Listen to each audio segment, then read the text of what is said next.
Welcome everyone to Monday Morning Morons for September 9th, 2019. This week, let's begin with Trump derangement syndrome, because despite its kind of funny sounding name, it does appear to be a real thing. Liberal author begs normal people not to wear sports teams' MAGA-like red caps. You're making everyone scared. 2 words. Fuck off.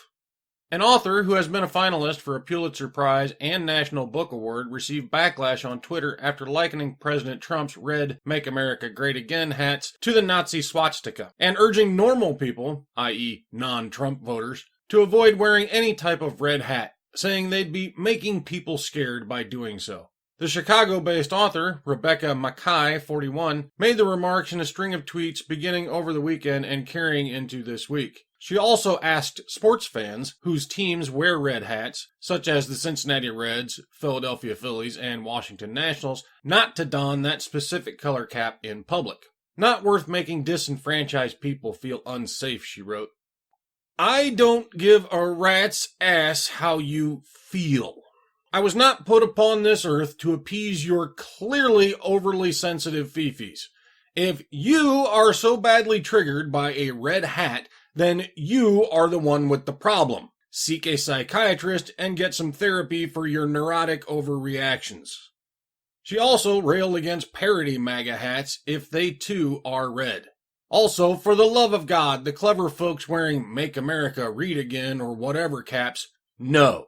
You're making everyone scared. Don't do it, she wrote.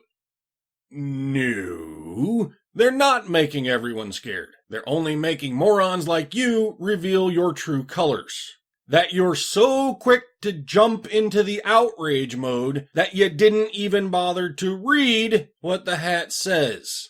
Kind of the point of the parody, actually. Mackay responded to her critics, saying she wasn't writing her tweets for them, but for those who agree with her. Please note that I was specifically addressing normal people, she wrote. You see how they justify it? Normal people. Meaning anyone who doesn't agree with my political views must be somehow abnormal and therefore undeserving of any basic level of freedom or respect. And she's so quick to respond like this, multiple times, that we can tell it's so ingrained in her mind that she doesn't even think about it anymore. They're just not people anymore. You know who else liked to unperson various groups who disagreed? This man spent years telling Germans that Jews, the Polish, Russians, etc. weren't really people. These people spent decades insisting that blacks and Jews aren't really people. These people have spent centuries insisting that any non-Muslims aren't really people. Are you starting to get the fucking hint yet, or do I still have to draw you a map, simpleton? Okay, let's go from one emotional cripple with TDS to another. Professor almost canceled class after being emotionally shaken by students' Build the Wall display. One Cal State LA professor almost canceled class after he was emotionally triggered by seeing a Build the Wall display on campus earlier this year, newly released emails obtained by the Young Americans Foundation revealed. I nearly had to cancel class because of how shaken I am about seeing a Build the Wall banner on our campus. And I can tell you I am far from the only one on campus whose physical and mental well-being was attacked today, Professor Carlos Tejada said in an email published by YAF on Wednesday. This is a professor, someone responsible for teaching young people, who thinks he's actually been physically and mentally attacked because he saw a sign supporting something he doesn't like. Instead of teaching kids the most valuable lesson of all, how to grow the fuck up and act like adults, we've just got emotional cripples breeding more emotional cripples, who aren't mentally stable enough to handle when someone disagrees with them. So what are these mental midgets teaching today's youth instead? Well, Berkeley offers credit for learning how to solve the Rubik's Cube and applying tattoos. How about college credit for learning how to play with toys and apply tattoos? Not your thing? No worries. You can also get graduation credit for learning. While campus reform has reported on other courses such as Cal Pokemon Academy, UC Marvel Cinematic Universe, and UC Hogwarts, the wonderful wizarding world of Harry Potter, which are also part of the decal program and worth as many as 2 credits. Pokemon, studying the fictional Marvel universe. And of course, the most helpful class of all, the Wizardry of Harry fucking Potter. Not active enough for you? No worries, we've got you covered. Belly dancing class. Don't waste your time learning insignificant shit like the founding document of the country you live in. Who needs to know how your government works when you can just shake your ass instead? Too much exercise for your taste? No problem. How about tailgating? To fill in that otherwise wasted time you might have been reading and learning about your Bill of Rights. Who really needs to know that shit, am I right? Thank God these people are learning such valuable academic lessons, huh? What a tremendous asset they will be to whatever company hires them to refill the coffee. Toxic time, Bob. Gopher's Roll gave you another one? Yeah. So what the hell did you do all week then? Uh-huh. Sure you were. Ohio woman texted mom after killing newborn saying she was happy my belly is back. Oh my God, prosecutors say. Hours after allegedly killing her newborn daughter and secretly burying the remains in her family's backyard, an Ohio woman texted her mom, "My belly is back. Oh my God," prosecutors say.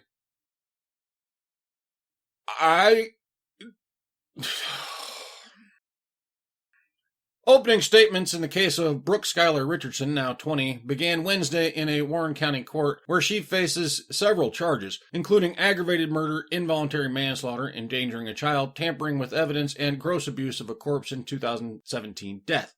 Assistant prosecutor Stephen Nippen told the court about text messages Richardson allegedly sent to her mother hours after the child was buried, stating how she was speechless to have her body back, according to a reporter for Butler County's Journal News.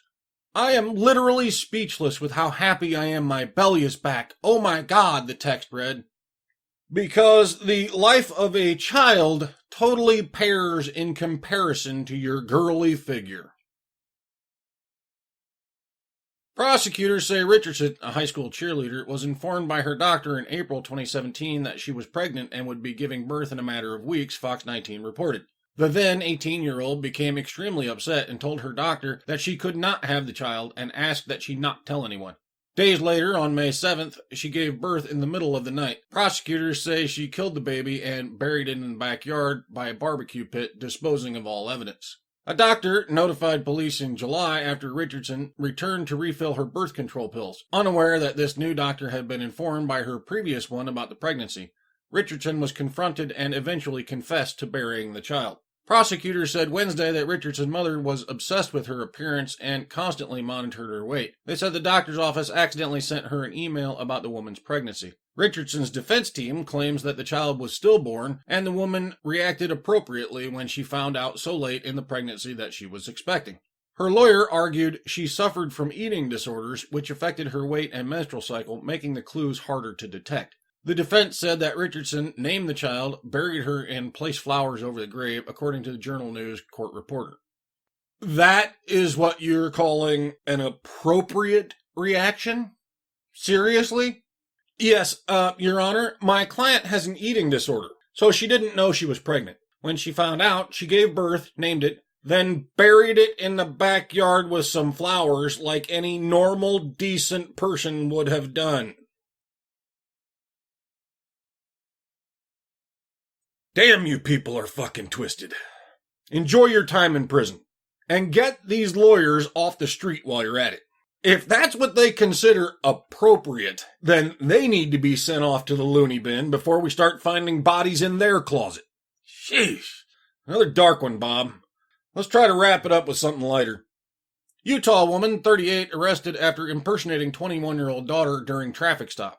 A Utah woman was arrested Saturday after police said she impersonated her 21-year-old daughter during a routine traffic stop. Heather Garcia, 38, was booked into the Davis County Jail early Saturday morning on several charges, including providing false personal information to a peace officer after she was caught allegedly lying to authorities about her identity to avoid getting arrested for outstanding warrants.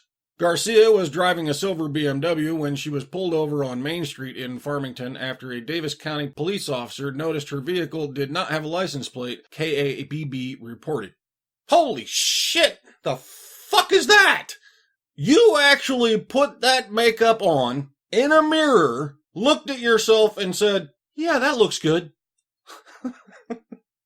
During a search of her car, police recovered drug paraphernalia and a white powdery substance. Garcia reportedly identified herself as Mercedes, adding she was born in 1998. Police soon discovered Garcia provided her daughter's name and eventually made a positive ID. Garcia was charged with several drug charges, including possession or use of a controlled substance, marijuana possession, and possession of drug paraphernalia, according to inmate records. She was also charged with driving without insurance and driving with a suspended or revoked license or registration.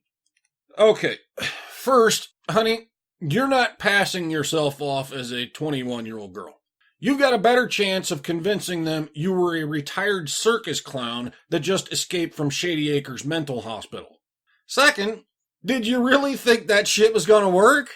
They found drugs and drug paraphernalia in the car. The driver of that car is, at the very least, going to be detained while they figure out what that white powder is and who the car belongs to. At which point, they are going to figure out who you are. Third, imagine for a moment they did believe you and you got away with that crap. Congratulations, you just sent your daughter to prison for drug possession. Did you think of that part? Thanks, Mom. Seriously, all around, really stupid plan there, Toots. That's it for this week. Remember the social justice mantra: women are victims, men are oppressors, and feminism is just about equality. I'll see you all next time.